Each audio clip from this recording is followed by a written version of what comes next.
بسم اللہ الرحمن الرحیم الحمد للہ رب العالمین والصلاة والسلام علی سید المرسلین وخاتم النبیین وعلی آلہ وصحبہ اجمعین ومن تبعہم بإحسان ودعا بدعوتہم الی یوم الدین اما بعد فاعوذ باللہ من الشیطان الرجیم بسم اللہ الرحمن الرحیم وإذ قتلتم نفسا فادارأتم فیہا واللہ مخرج ما کنتم تکتمون فقلنا اضربوه ببعضها كذلك يحيي الله الموتى ويريكم آیاتہ لعلکم تعقلون ثم قست قلوبكم من بعد ذلك فهي كالحجارة أو أشد قسوة وإن من الحجارة لما يتفجر منه الأنهار وإن منها لما يشقق فيخرج منه الماء وإن منها لما يهبط من خشية الله والله بغافل عما تعملون أفتطمعون أن يؤمنوا لكم وقد كان فريق منهم يسمعون كلام الله ثم يحرفونه من بعد ما عقلوه وهم يعلمون وإذا لقوا الذين آمنوا قالوا آمنا وإذا خلا بعضهم إلى بعض قال أتحدثونهم بما فتح الله عليكم ليحاجوكم به عند ربكم أفلا تعقلون أولا يعلمون أن الله يعلم ما يسرون وما يعلنون ومنهم أميون لا يعلمون الكتاب إلا أماني وإن هم إلا يظنون فويل للذين يكتمون الكتاب بأيديهم ثم يقولون هذا من عند الله ليشتروا به ثمنا قليلا وويل لهم مما كتبت أيديهم وويل لهم مما يكسبون وقالوا لن تمسنا النار إلا أياما معدودة قل اتخذتم عند الله عهدا فلن يخلف الله عهده أم تقولون على الله ما لا تعلمون بلى من كسب سيئة وأحاطت به خطيئته فأولئك أصحاب النار هم فيها خالدون۔ چنانچہ ہم نے کہا کہ اس مقتول کو، اس گائے کے ایک حصے سے مارو، اس طرح مردوں کو زندہ کرتا ہے، تمہاری قدرت کی نشانیاں دکھاتا ہے تاکہ تم سمجھ سکو۔ اس سب کے بعد تمہارے دل پھر سخت ہو گئے، یہاں تک کہ وہ ایسے ہو گئے جیسے پتھر، بلکہ سختی میں کچھ ان سے بھی زیادہ، کیونکہ پتھروں میں تو کچھ ایسے بھی ہوتے ہیں جن سے نہریں پھوٹ بہتی ہیں، انہی میں سے کچھ وہ بھی ہوتے ہیں جو خود پھٹ پڑتے ہیں، ان سے پانی نکل آتا ہے، انہی میں وہ پتھر بھی ہیں جو اللہ کے خوف سے لڑک جاتے ہیں، ان کے برخلاف جو کچھ تم کر رہے ہو اللہ اس سے بے خبر نہیں۔ مسلمانوں کے اب تمہیں یہ لالچ ہے کہ یہ لوگ تمہارے کہنے سے ایمان لائیں گے، حالانکہ ان میں سے ایک گروہ کے لوگ اللہ کا کلام سنتے ہیں، پھر اس کو اچھی طرح سمجھنے کے بعد جان بوجھتے ہیں اور اس میں تحریف کر ڈالتے ہیں، اور یہ لوگ ان مسلمانوں سے ملتے ہیں تو جب پہلے ایمان لا چکے ہیں تو زبان سے کہتے ہیں کہ ہم بھی ایمان لے آئے، اور جب ایک دوسرے کے ساتھ تنہائی میں جاتے ہیں تو آپس میں ایک دوسرے سے کہتے ہیں کیا تم ان مسلمانوں کو باتیں بتاتے ہو جو اللہ نے تم پر کھولی ہیں، تاکہ مسلمان تمہارے پروردگار کے پاس جا کر انہیں تمہارے خلاف دلیل کے طور پر پیش کریں، کیا تمہیں اتنی بھی عقل نہیں؟ کیا لوگ ایسی باتیں کرتے ہیں، یہ نہیں جانتے کہ اللہ کو ان ساری باتوں کا یہ خوب علم ہے جو چھپاتے ہیں اور جو ظاہر کرتے ہیں۔ ان میں سے کچھ لوگ ان پڑھ ہیں جو کتاب توریت کا علم تو نہیں رکھتے، البتہ کچھ آرزوئیں پکائے بیٹھے ہیں، ان کا کام بس یہ ہے کہ وہ ہمیں گمان باندھے رہتے ہیں، لہذا تباہی ہے ان لوگوں کے لیے جو اپنے ہاتھوں سے کتاب لکھتے ہیں پھر لوگوں سے کہتے ہیں یہ اللہ کی طرف سے ہے تاکہ اس کے ذریعے تھوڑی آمدنی کما لیں، پس تباہی ہے ان لوگوں پر اس تحریر کی وجہ سے بھی جو ان کے ہاتھوں سے لکھی گئی ہے، اور تباہی ہے ان پر اللہ آمدنی کی وجہ سے، اس آمدنی کی وجہ سے جو کماتے ہیں۔ اور یہودیوں نے یہ کہا کہ ہمیں گنتی کے چند دنوں کے علاوہ آگ ہرگز نہیں چھوئے گی۔ آپ ان سے کہیے کیا تم نے اللہ کی طرف سے کوئی عہد لے رکھا ہے جس کی بنا پر وہ اپنے عہد کی خلاف ورزی نہیں کر سکتے، یا تم اللہ کے ذمے وہ بات لگا رہے ہو جس کا تمہیں کچھ پتہ نہیں؟ آگ تمہیں کیوں نہیں چھوئے گی؟ جو لوگ بھی بدی کماتے ہیں ان کی بدی انہیں گھیر لیتی ہے، تو ایسے لوگ ہی دوزخ کے باسی ہیں، وہ ہمیشہ اس میں رہیں گے۔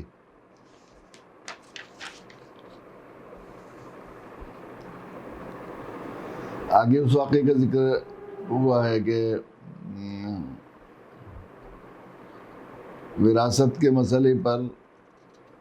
ایک چچا نے بھتیجے کو یا بھائی نے بھائی کو قتل کر دیا تھا، اور کرنے کے بعد حضرت موسیٰ علیہ السلام کے پاس خود قاتل آیا کہ آپ کیوں نہیں قاتل کو سزا دے رہے ہیں، قاتل کو سزا دیجئے، قاتل فلاں ہیں، قاتل فلاں ہیں، اس طرح کی بات۔ تو اللہ تعالیٰ کی طرف سے حضرت موسیٰ علیہ السلام پر وہی بھیجی گئی کہ ان سے یہ کہو کہ ایک گائے ذبح کریں، اور ذبح کر کے اس کا گوشت کا حصہ جو ہے اس کے جو مقتول ہے اس کو لگائیں، اس کو چھوائیں، مارو کا مطلب اس کے اوپر لگائیں، تو مقتول خود اٹھ کر قاتل کا نام بتا دے گا۔ تو اس پر انہوں نے وہ ہیلے بانے کیے، ایسا ہو ایسا ہو ایسا ہو ایسا ہو، تو جان بچانے کی آخری درجے میں کوشش کرتے تھے وہ کہ کام کرنا نہ پڑے اور حکم مان جائے، ایسا ہوتا تھا اصل میں. اس لیے اس کے لیے انہیں بہانے، جو لوگ کام کرنے والے ہوتے ہیں نا، وہ عموماً بہت سے ہم نے دیکھا ہے کہ وہ کسی اپنے بزرگوں کے بارے میں سنا ہے کہ کوئی بات کی انہوں نے، کوئی حکم دیا اپنے خادم کو، تو وہ چل پڑے، سنا نہیں تھا انہیں، سمجھ میں نہیں آیا انہیں. تو وہ یہ سمجھے کہ انہوں نے پوچھا، روکا انہیں، تم کہاں جا رہے ہو؟ کہ حضرت آپ نے کوئی حکم دیا تھا، میں پوری طرح سمجھ نہیں سکا تو کم سے کم چلنے لگا. میں حکم کی تعمیل میں سمجھ بھی نہیں سکے تو شروع کر دیا. اور یہ بنی اسرائیلی لوگ ایسے تھے. افسوس یہ ہے کہ وہ جو حدیث میں اللہ کے نبی صلی اللہ علیہ وسلم نے ارشاد فرمایا کہ تم یہود کے طریقے پر چلو گے یہاں تک کہ وہ گوہ کے سوراخ میں گھسیں گے، تم بھی گوہ کے سوراخ میں گھسو گے. ہمارے یہاں بھی یہ ہیلے بہانے جان بچانے کے، جو لوگ کام کرنا نہیں چاہتے وہ 70 ہیلے بہانے بناتے ہیں. وہاں یہ نہیں ہوگا، وہ نہیں ہوگا. گھر میں ہم دیکھتے ہیں بہت سے لوگ جو کام چور ہوتے ہیں وہ اسی طرح لگاتے ہیں نا. بعض ملازمین بھی، بعض چھوٹے بھی، جب ان سے بڑے کوئی کام بتائیں گے تو وہ کہیں گے ایسا نہیں ہو سکتا، یہ ہے، فلاں ہے، فلاں ہے، فلاں فلاں. اور جس کو کرنا ہوتا ہے، ویسے بھی آپ کے کسی کام کرنے کو کہ جس کو کرنا نہیں ہے تو وہ 70 ہیلے بنا تو ہی اگر نہ چاہے تو باتیں ہزار ہیں، کرنے کا ارادہ نہ ہو. اب ایسا ہو گیا ہے ہمارے یہاں بھی. بالکل یہ بنی اسرائیلی سوچ ہی کی بات ہے. بالکل مجھے بتایا کہ وہ ایک جو ہے وہ ایک صاحب کیا کرتے تھے زکوٰۃ کے سلسلے میں. انہوں نے کسی عالم سے پوچھا کہ تم زکوٰۃ کا مسئلہ بتاؤ کہ مجھے زکوٰۃ نہ دینی پڑے، زیور یوں تو سارا میرا ختم ہو جائے گا. تو ان کا بڑا اچھا طریقہ ہے. وہ طریقہ یہ ہے کہ آپ جو ہے 11 مہینے کے بعد اپنا جو کچھ مال ہے وہ اپنی بیوی کو دے دیا کرو، اور جب وہ 11 مہینے ہو جائیں تو وہ بیوی پھر آپ کو ہبہ کر دے. جب سال ہوگا ہی نہیں ان پر تو زکوٰۃ واجب نہیں ہوگی. یہ سوچ بنی اسرائیل ہے. نہ کرنے کے ہیلے بہانے کرتے ہیں، نہیں کرتے ہیں اس طرح کے واقعات. یعنی یہ سب چیزیں مسئلہ بتانے والے بھی اور بات ماننے والے بھی بالکل یہ بنی اسرائیل. تو جب یہ ذبح ہو گیا وہ جانور تو ان سے کہا کہ اب اس کے گوشت کا کوئی حصہ، اس پر بڑی بحثیں ہوئی اور اس پر بھی لگی رہتی ہے کون سا گوشت کا حصہ. قرآن نے ذکر نہیں کیا کون سا گوشت کا حصہ. بعض کہتے ہیں کہ نہیں وہ جو ہے ران کا حصہ، بعض کہتے ہیں کہ نہیں اس کے دل کا حصہ، بعض لوگوں نے اس میں نکالا ہے. وہ علماء نے تلاش کرنے کی کوشش کی بنی اسرائیل روایت سے، مگر چونکہ ہمیں اس سے کچھ فائدہ نہیں ہے.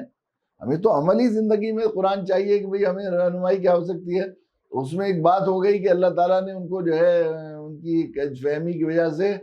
اللہ نے ان کے اوپر یہ بات بھی ظاہر کرنی کی کہ جب ہم تمہیں اس بات پر یقین نہیں آتا کہ مرنے کے بعد دوبارہ زندہ کیسے ہوں گے، اس کو بھی دکھانا تھا اپنے نبی کے واسطے سے معجزہ. اور پھر وہ جو کسی ناجائز کسی کے اس پر وہ چل رہا تھا قتل کا مقدمہ جو ہے دعویٰ کر لیا تھا، تو اس کا دفاع بھی ہونا تھا. تو جیسے ہی گوشت اس سے لگایا، مقتول سے گوشت کا حصہ کوئی بھی ٹکڑا لگایا جو بھی اللہ کی طرف سے حکم ہوا ہوگا،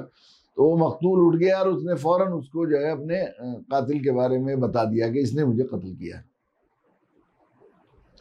کذالک یریکم آیاتہ لعلکم تعقلون، پھر تمہارے لیے نشانی بنا دی ہے تاکہ تم عقل رکھو. دیکھو پھر اس کے بعد سے ابھی تک بھی یہ ان کے یہاں یہ ہے، ایک تو اس سے دو وہ ہوئے، ایک تو قاتل کا پتہ لگ گیا، دوسرے نبی کا معجزہ بھی معلوم ہو گیا. حضرت موسیٰ علیہ السلام کے نبی ہونے کی دلیل قائم کی قرآن نے، اللہ تعالیٰ نے اس واقعے کے ساتھ.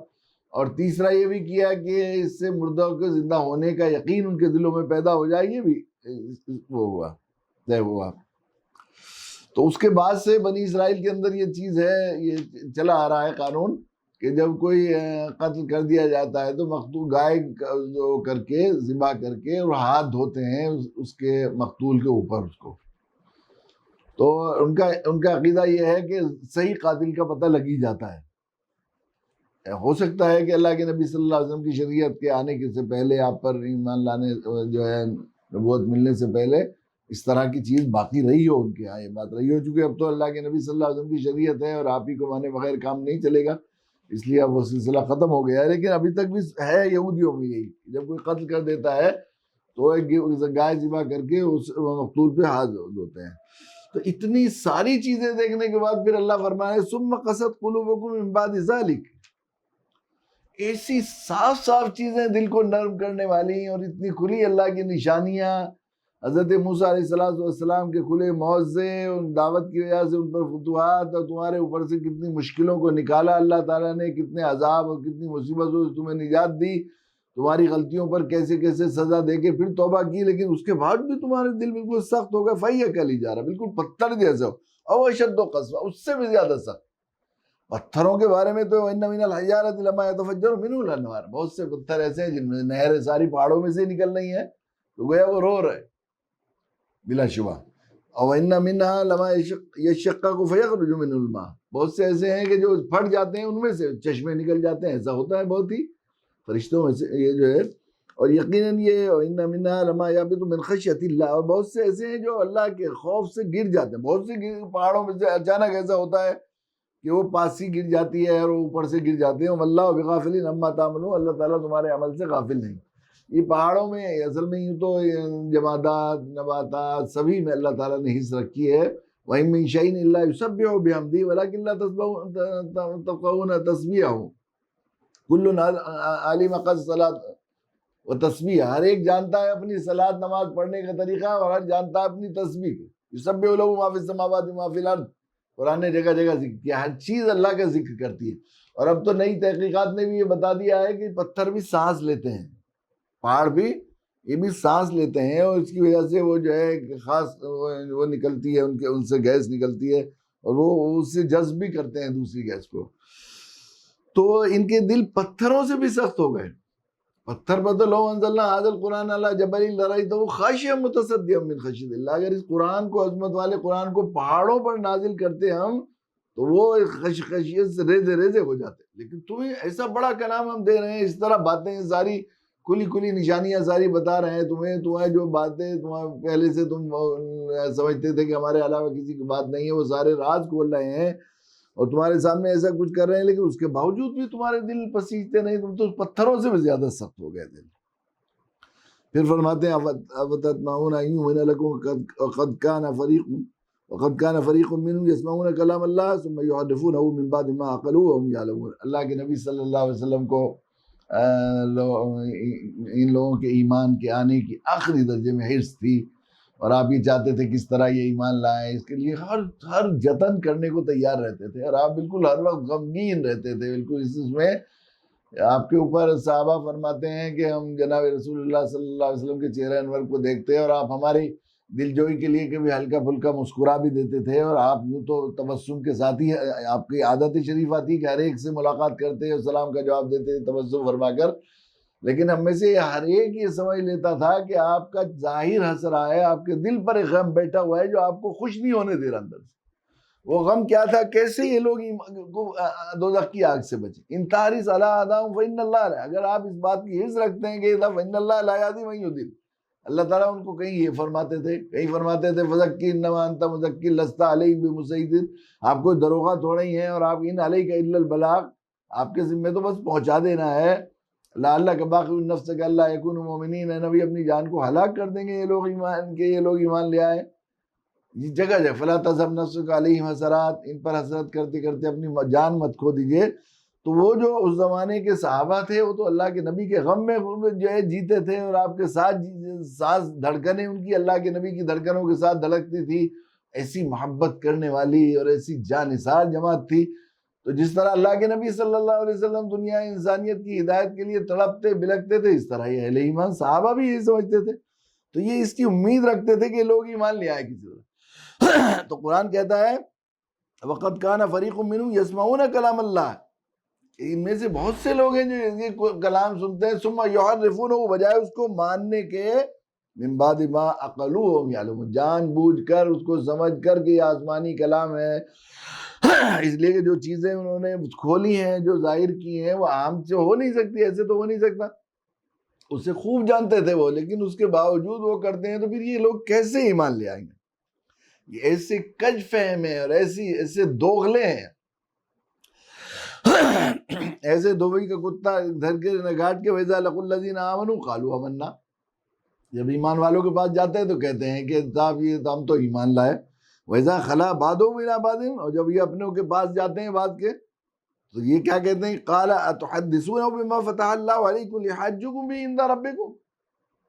وہ باتیں جو اللہ نے تم پر کھولی ہیں تم ان کو بتا دیتے ہو تاکہ اللہ کے یہاں سامنے ہمارے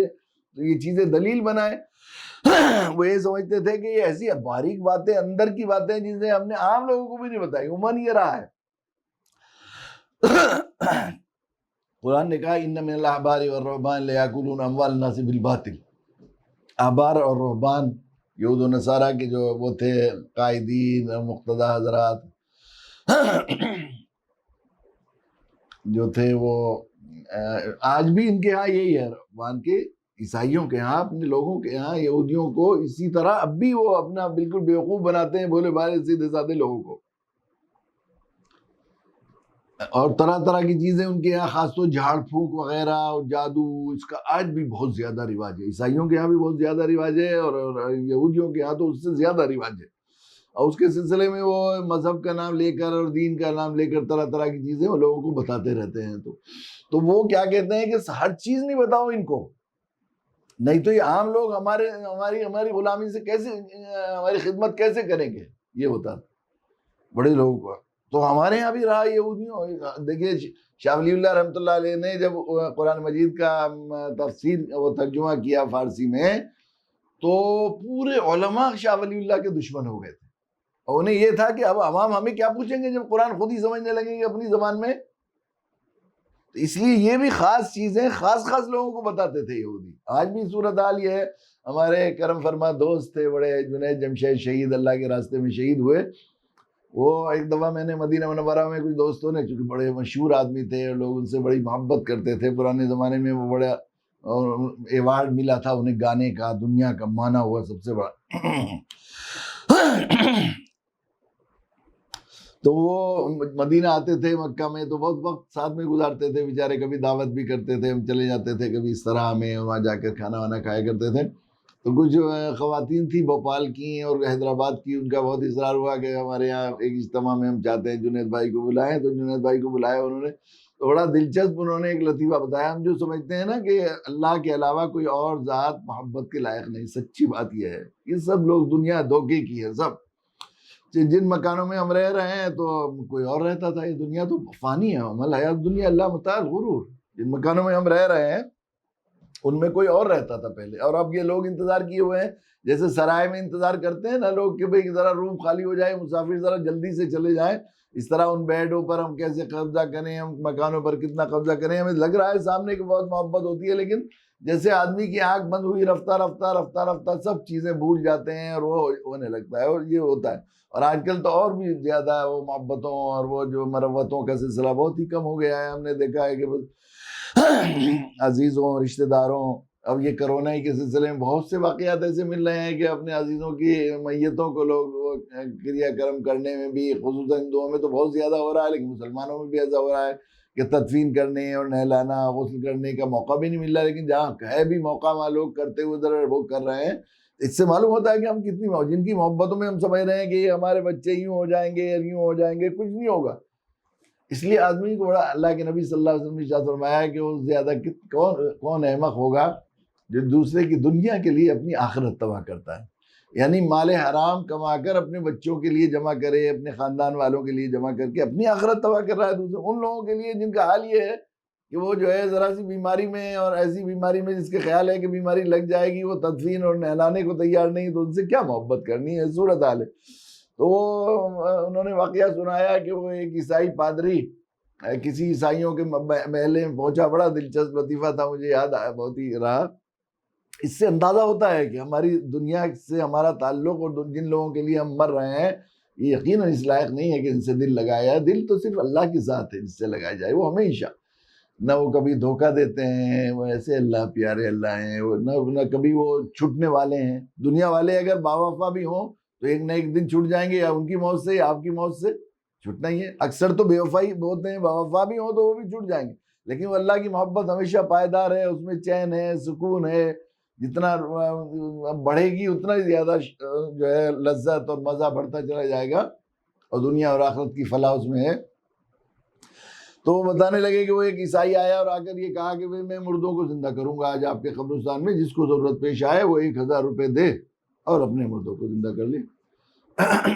وہ ایک صاحب کو معلوم ہوا کہ بہت زیادہ غم کر رہے ہیں، اور ابھی ان کا کسی کے خاندان کا انتقال ہوا ہے، تو وہ آ گئے، وہ ان کی وجہ سے آئے، اور ان کے تعلق والے تھے کہ فکر نہ کیجئے، میں آپ کا تو مردہ فری میں ہی زندہ کروں گا، باقی اور لوگ زندہ کرنا چاہتے ہیں تو میں 1000 روپے میں زندہ کروں گا۔ وہ بیٹھ گئے جا کے کچھ پڑھنے وڑھنے لگے، تو وہ صاحب ان کی جو ہے بھائی آئے، سگے بھائی جو سب سے زیادہ رو رہے تھے،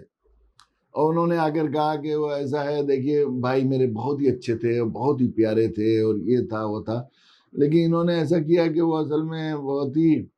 جب ان کی کوئی اولاد نہیں تھی اور جب مرنے لگے تو بیچارے، اب جو ہے وہ انہوں نے میری اولاد کے نام ساری اپنی زمین جائیداد کر دی تھی۔ اب اتفاق سے ان کے انتقال کے 2 مہینے بعد ان کے یہاں ایک بیٹا پیدا ہو گیا۔ اب اگر آپ انہیں زندہ کریں گے بیچاروں کو تو پھر وہ آئیں گے، بیوی یوں کہے گی سارا مال واپس لو، پھر ان کا دل بہت دکھے گا کہ میں نے بھتیجوں کو دیا ہوا الٹی کی چاٹ لی، تو ان کی تکلیف ہوگی، تو میں ان کی تکلیف کو نہیں کرنا چاہتا، تو آپ انہیں منع کریں گے، اچھا اسے چھوڑ دو۔ تو انہوں نے ایک چاک کا نشان لگا لیا۔ پھر وہ ایک صاحب کے پاس آئے کہ بھئی یہ معلوم ہوا کہ جو ہے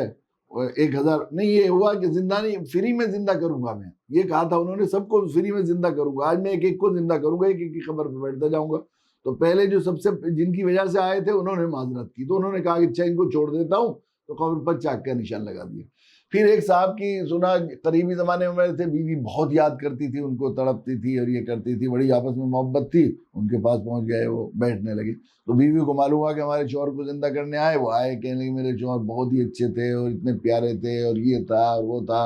زندگی بھر ہماری لو میرج بھی تھی اور اتنی ایک دوسرے کے ساتھ بالکل ایک جان، دو قالب تھے اور یہ تھا وہ تھا۔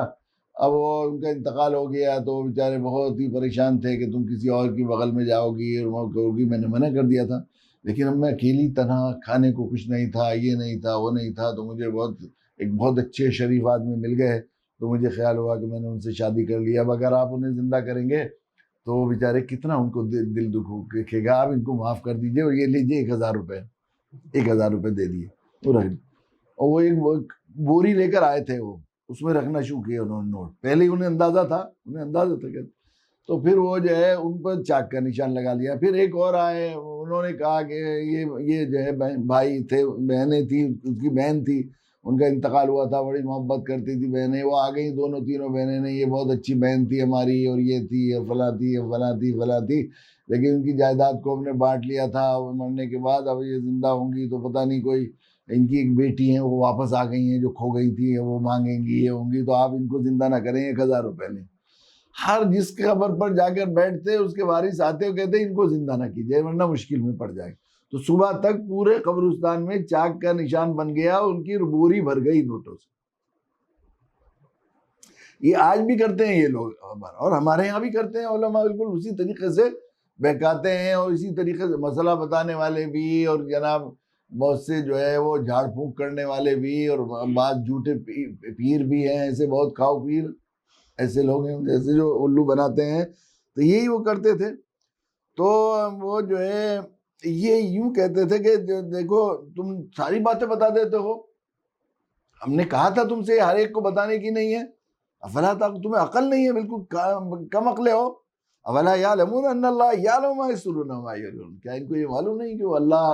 ساری چیزوں کو جانتے ہیں، جو کچھ چھپاتے ہیں ان کو بھی، جو ظاہر ہے ان کو بھی جانتے ہیں، اللہ کھول رہے ہیں، یہ اللہ کا کلام ہے۔ تو ان میں ایسے امین و امیون، بعض ان پڑھ بھی لوگ تھے، یہ تو پڑھے لکھے لوگ تھے جو سب جان بوجھ کر کرتے تھے، اور بعض لوگ جن کو بہکا رکھا تھا کہ دیکھو ہماری بات مانو گے اور تم ہمارے اس میں رہو گے تو تم ہی جنت میں جاؤ گے، تمہارے علاوہ کوئی جنت کا مستحق نہیں ہوگا، سارے جنت تمہاری ہوگی، تمہاری سرداری ہوگی۔ تو یہ ساری امین امیون لا یعلمون الکتاب، جو کتاب کو نہیں الا امانیہ، بس وہ انہوں نے کچھ دلوں میں ارمان بنا رکھے ہیں جو انہوں نے بتا دیے تھے ان کے علماء نے اور قائدین نے، وَإِنْهُمْ إِلَّا يَظُنُّونَ، بس یہ گمان رکھتے ہیں۔ فَوَيْلُ لِلَّذِينَ يَكْتُبُونَ الْكِتَابَ بِأَيْدِيهِمْ، بڑی خرابی ہے، ہلاکت ہے ان کو۔ ویل حدیث میں آتا ہے کہ جہنم کی ایک وادی ہے جس سے عام جہنم، بہت خطرناک عذاب کی جگہ ہے، جس سے عام جہنم روزانہ 70 بار پناہ مانگتی ہے۔ تو بس خرابی ہے ان لوگوں کے میں جو اپنے ہاتھ سے کتاب لکھتے ہیں، یعنی اپنے آپ لکھ لیے کتابیں، اپنے آپ لکھ لیے وہ، اور پھر جو ہے انہوں نے لوگوں کو ثم یقولون ھذا من عند اللہ لیشتروا بہ ثمنا قلیلا، پھر کہتے ہیں یہ اللہ کی طرف سے نازل ہوئی بات، لیشتروا بہ ثمنا قلیلا، تاکہ تمہیں اس سے جو ہے تھوڑے سے اس میں جو ہے وہ سستے داموں میں اسے بیچ سکیں۔ فویل لہم مما کتبت ایدیہم وویل لہم مما یکسبون، بڑی خرابی ہے ان کے جو لکھ رہے ہیں ان کا بھی، اور جو اس پر عمل کر رہے ہیں ان کا، دونوں پر، جو یہ کر رہے ہیں اس پر بھی، اس پر خرابی ہے، جو لکھ رہے ہیں یہ بھی بہت ہی عذاب ہے، بہت ہی خرابی ہے ان کے لیے، اور ویل ہے ان لوگوں کے لیے۔ آج بھی ہمارے یہاں بھی یہ جو ہے بعض خصوصاً ہم نے دیکھا ہے ہماچل وغیرہ میں کشمیری پیر آتے ہیں، وہ ان پڑھ لوگ ہیں، وہ بیچارے بڑی محبت کرنے والے، دین کی قربانی دینے والے ہوتے ہیں، لیکن وہ آ کر کیا کرتے ہیں، لوگوں کو مرید کرتے ہیں، اور پھر ان سے فیس وصول کرتے ہیں، پیری کی فیس ہوتی ہے 6 مہینے میں 100 من اناج، 1 بکرا، 11 جوڑے، 1100 روپے۔ تو اب پیر صاحب ہی روزہ وہ رکھیں گے، نماز بھی پیر صاحب ہی پڑھیں گے ان کی طرف سے، روزے کے جو 6 مہینے ہیں اس کی فیس زیادہ ہوتی ہے، انہوں نے ایجنٹ چھوڑے ہوئے ہیں جو اپنے پرسنٹیج لیتے ہیں وہاں پر بیچارے۔ اور وہ یہ لوگ خاص طور سے وہ بیچارے بکراول کہلاتے ہیں، اور گائے بھینس گوجر بھینس پالتے ہیں وہ، لیکن وہ اپنے دین کے سلسلے میں جتنا انہیں سمجھ میں آتا ہے اس میں بڑے پختہ ہیں۔ یہ بات صحیح ہوتی ہے کہ بعض دفعہ دیہاتی شہری اور تمدنی زندگی سے آدمی بچتا ہے تو فطری قدریں محفوظ رہتی ہیں، سیدھے سادے لوگ ہوتے ہیں، بس جو پیر صاحب نے بتا دیا اسی کو دین سمجھتے ہیں، اسے مانتے ہیں۔ پھر اگر پیر صاحب نے یہ کہہ دیا کہ مجھے آج خواب یہ دکھائی دیا ہے یا مجھے الہام ہوا ہے کہ تم 11 بھینسیں مجھے دے دو، تو وہ اب یہ نہیں کہتے یہ لبانا کہ ذرا دلیل بتاؤ۔ یہ تمدنی اعتبار سے جو آدمی ترقی کرتا ہے تو اس کے اندر ہیلے بہانے زیادہ آ جاتے ہیں، یہ بات سمجھیے تو۔ لیکن وہ لوگ جو ہے وہ ہیلے بہانے ان کے یہاں نہیں ہوتے، بس دے دیتے، جو دے دیا وہ کر دیا، یہ کرتے ہیں وہ۔ یہ تو ان کے ہاں بہت تھا، یہودیوں کے ہاں۔ پھر یہ کہتے تھے وقالوا لن تمسنا النار الا ایاما معدودہ، اور وہ کہتے تھے کہ جو ہے وہ دیکھو ہم دوزخ میں نہیں جائیں گے مگر بالکل ایام معدودہ، بس چند مدت کے دن، گنتی کے دنوں میں جائیں گے۔ بعض لوگ کہتے تھے کہ نہیں ہم لوگ زیادہ سے زیادہ، جو وہ کہتے تھے زیادہ سے زیادہ ہم لوگ دوزخ میں جائیں گے تو 40 دن، باقی تو کہتے تھے نہیں ان یوما عند ربک الف سنۃ مما تعدون، تو 40، تو وہ کہتے تھے 4 دن سے زیادہ ہم دوزخ میں نہیں جلیں گے، یہ ان کو بتا رکھا تھا ان کو۔ پھر اس کے بعد کیا ہوگا، اللہ کے نبی صلی اللہ علیہ وسلم نے جب ان سے پوچھا کہ اس کے بعد کیا ہوگا، اس کے بعد آپ کی امت ہے، ہماری امت کے بعد تو تمہاری امت ہے، تو وہی جلے گی دوزخ میں۔ تو اللہ فرماتے ہیں قل اتخذتم عند اللہ عہدا فلن یخلف اللہ عہدا ام تقولون علی اللہ ما لا تعلمون، کیا تم نے اللہ سے کوئی معاہدہ کر رکھا ہے اس بات کا کہ 4 دن؟ ذرا بتاؤ کیا ہے تمہارے پاس؟ نانو ابناء اللہ و احباہ، یہ کہتے تھے نا۔ تو اللہ فرماتے تھے کہ بتاؤ تمہارے پاس کوئی عہد ہے، تمہارے پاس کوئی لکھا ہوا ہے، کوئی سند ہے کہ معاہدہ لکھا ہوا ہے؟ ام تقولون علی اللہ ما لا تعلمون، اللہ کی طرف کیا تم ایسی چیز بات کہتے ہو جو تم نہیں جانتے؟ بلا من کسب سیئۃ وآتت به خطیئۃ فاولئک اصحاب النار، بلکہ جس نے برا عمل کیا یعنی کفر کیا، اللہ کے رسول پر ایمان نہیں لائے، اللہ کے اوپر ایمان نہیں لائے، وآتت به خطیئۃ، تو اس کو یہ جو کفر اور شرک ہے اس کو گھیرے رکھے گا، اولئک اصحاب النار هم فیہا خالدون۔ اور چونکہ یہ شرک ہمیشہ کے ایسا گناہ ہے اور کفر ایسا گناہ ہے کہ جس کی کبھی معافی نہیں، ان اللہ لا یغفر ان یشرک بہ ویغفر ما دون ذلک لمن یشاء، تو یہ لوگ جو ہے وہ جہنم میں جائیں گے اور ہمیشہ ہمیشہ رہیں گے، ہمیشہ ہمیشہ رہیں گے، جہنم میں جائیں گے، ہمیشہ ہمیشہ رہیں گے۔ تو یہ اصل میں تمام واقعات مسلسل یہ سلسلہ چل رہا ہے جو یہودیوں کے ساتھ اور بنی اسرائیلیوں کے ساتھ، انہوں نے جو انبیاء علیہ السلام کے ساتھ معاملہ کیا اور جو انہوں نے غلطیاں کی اس پر جو سزا ملی، اور اللہ کی طرف سے پھر نبیوں کی دعاؤں کے صدقے میں پھر اللہ پر نے جو ان پر انعامات کیے، وہ تمام چیزیں بھی بتائی گئیں اور کھولی گئیں۔ اللہ کے نبی صلی اللہ علیہ وسلم کو ان چیزوں سے باخبر کر کے گویا دعوت کے لیے ٹول دیے گئے اپنے نبی جناب رسول اللہ صلی اللہ علیہ وسلم کو، کہ یہ چیزیں بتا کر جب آپ ان سے کہو گے تو پھر ان پر اتمام حجت نہیں رہے گا، بلکہ یہ اتمام حجت پوری ہو جائے گی، اور پھر ان کے پاس کوئی ہیلا بہانہ نہیں رہے گا کہ ہمیں تو معلوم نہیں، ہم تو کھلا بات معلوم نہیں ہوئی تھی۔ یہ ساری چیزیں اللہ تعالیٰ نے بتائیں۔ یہ پوری آیات یہ جو ہے، ایک تو یہود کو دعوت دی گئی ہے کہ وہ کج روی سے اپنے توبہ کر لیں، شرک سے توبہ کر لیں، کفر سے توبہ کر لیں، جہنم کے راہ سے بچ جائیں، جنت میں چلے جائیں۔ اس میں شفقت و رحمت کا یہ پہلو بھی ہے دوسرے ان کو یہ خبر بھی کیا گیا ہے کہ تمہارے پاس تاریخ ہے اور تم انہیں کھول کھول کر بیان بھی کرتے ہو کہ ایسا ایسا نبیوں کے ساتھ ہمارے بڑوں نے کیا تو ان کو یہ سزا ملی، تو اب تم کم سے کم وہ غلطیاں نہ دہراؤ۔ آدمی پچھلی غلطیوں سے فائدہ اٹھاتا ہے، تاریخ سے اپنے سبق حاصل کرتا ہے، تو تم اپنی تاریخ کو خوب جانتے ہو، جاننے کے بعد بتاتے ہو لوگوں کو بتاتے ہو، لوگوں کو کھولتے ہو۔ پہلے سے تذکرہ کرتے تھے کہ نبی آخر الزماں آ جائیں گے تو ہم جو ہے ان پر ایمان لائیں گے، یہ ساری چیزیں ہونے کے باوجود بھی تم نہیں مانتے ہو، تو یہ کتنی غلط بات کرتے ہو۔ تو ان واقعات، ان چیزوں کو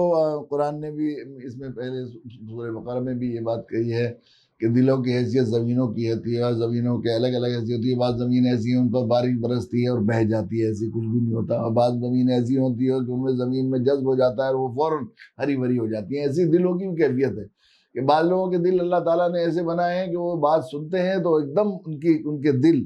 ان خیر کی کام باتوں سے اور بھری باتوں سے، قرآن کی باتوں سے، وحی الہی کی باتوں سے اور دین کی دعوت کی باتوں سے ان کے دل ہرے بھرے ہو جاتے ہیں، اور جو کفر اور شرک کی وجہ سے مردہ زمین تھی دل کی، وہ ایک دم ہری بھری ہو جاتی ہے۔ جگہ جگہ قرآن نے اس کا جو ہے بار بار یہ مثال دے کر ذکر کیا۔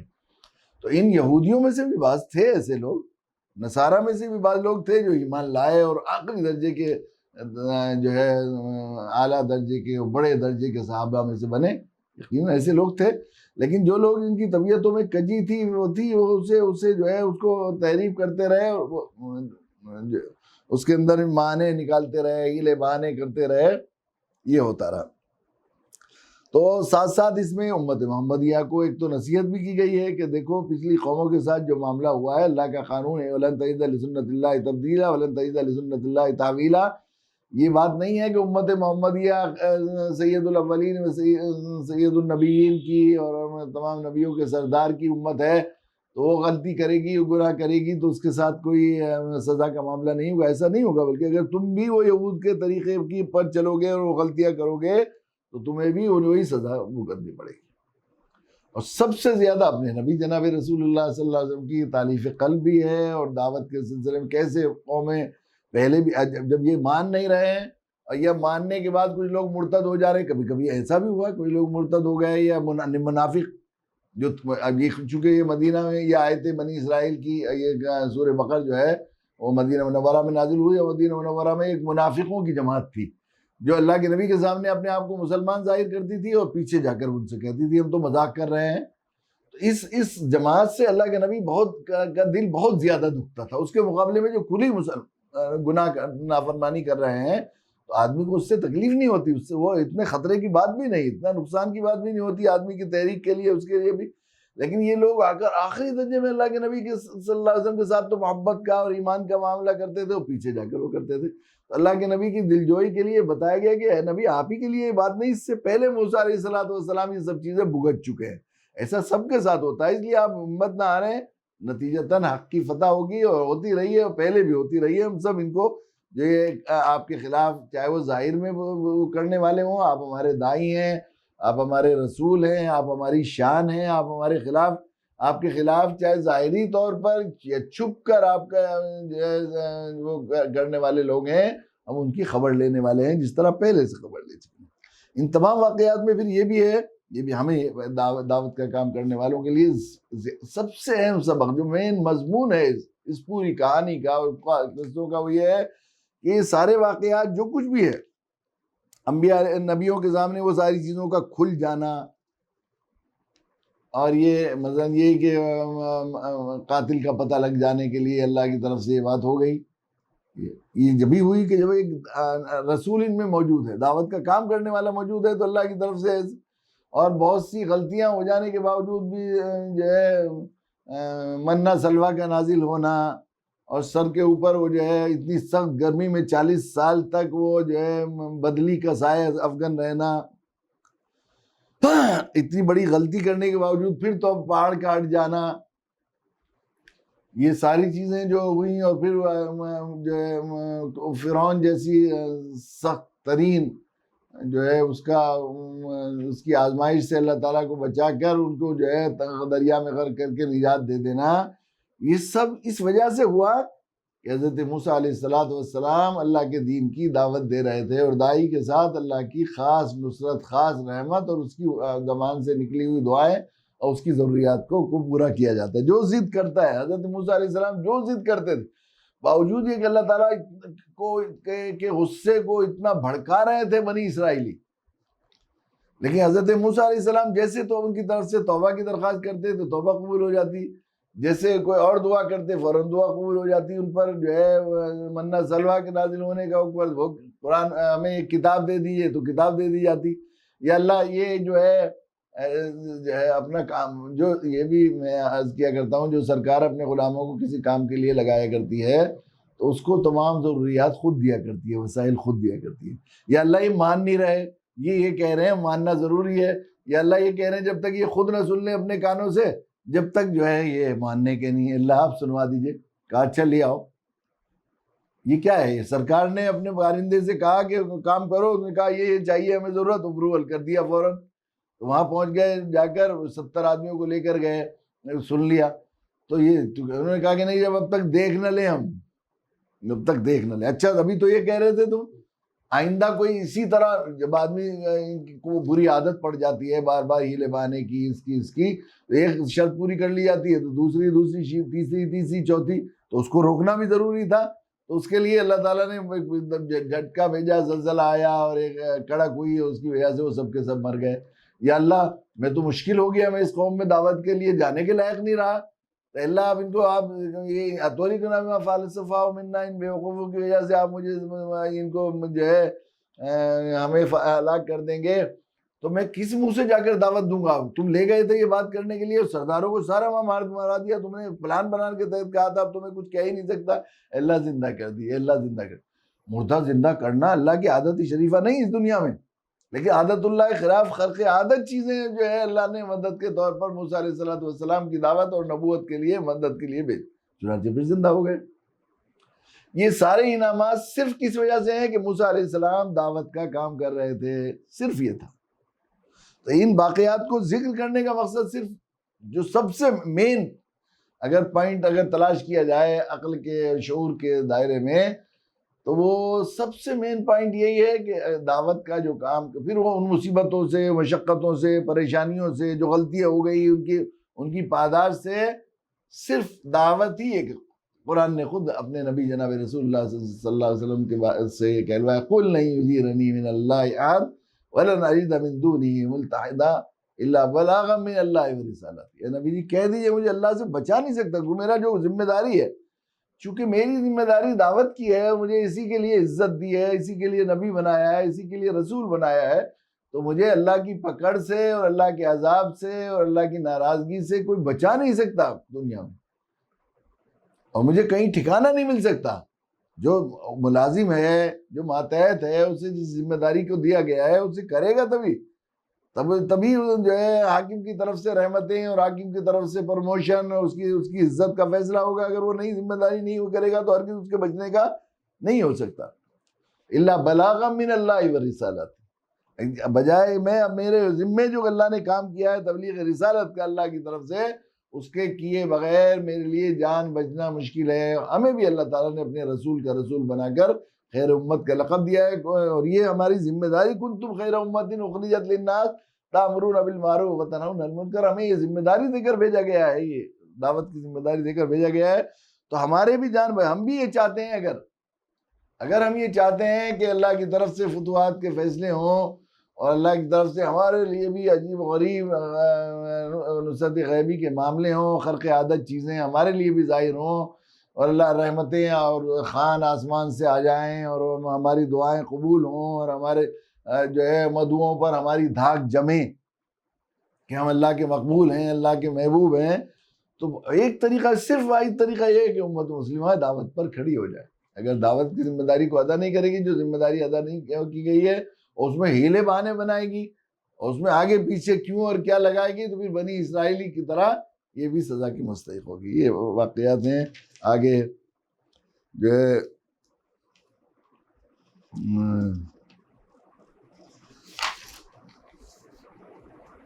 اہل جنت کا ذکر ہے، اس کے بعد آگے مضامین دوسرے ذکر کیے گئے ہیں. اللہ تعالیٰ ہمیں توفیق دے کہ ہم قرآن مجید کو، جو قرآن مجید کا موضوع ہے، قرآن مجید کا عنوان ہے، قرآن مجید کے نزول کا مقصد ہے، ہدی للناس، ہم بھی دعوتی پس منظر میں قرآن کو سمجھنے والے بن جائیں، اور ہم لوگ 100% سمعنا صحابہ، اللہ کے نبی صلی اللہ علیہ وسلم کے لاڈلے اور محبوب صحابہ کے نقش قدم پر چل کر سمعنا و اطعنا کا مصداق بنے، اور یہ بنی اسرائیل کے خصوصاً یہود کے ان کج فہم لوگوں اور کجرو لوگوں کی طرح ہم لوگ ہیلے بہانے بنانے سے ہم لوگ گریز کریں۔ اللہ تعالیٰ ان تمام برائیوں سے جن پر ان کو سزا ملی اور جن پر ان کو جو ہے ذلت اور غضب کا حقدار بنایا گیا، اللہ تعالیٰ ان تمام برائیوں سے ہم سب کو محفوظ فرمائے۔ وآخر دعوانا الحمدللہ رب العالمین۔